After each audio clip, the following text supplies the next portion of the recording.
乡亲啊，继续来看台湾甲日本进行着宗教文化的交流。台南安平的开台天后宫特别委托着工艺家刘进文雕刻这个虎爷做伴手礼。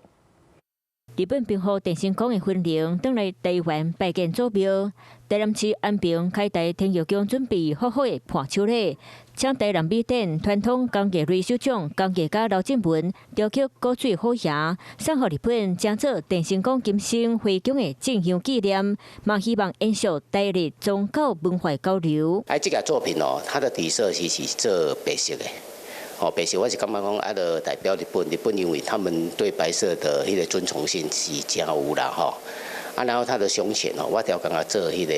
我们这个粉红色粉红色的，它代表那个sakura日本的樱花伊感觉讲它是缤纷的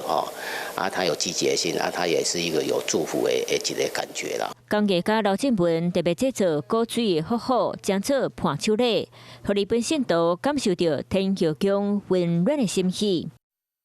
Hello， 我是张新文。想要抢先掌握最及时的新闻资讯吗？赶快订阅、按赞、开启小铃铛，锁定华视新闻 YouTube 频道。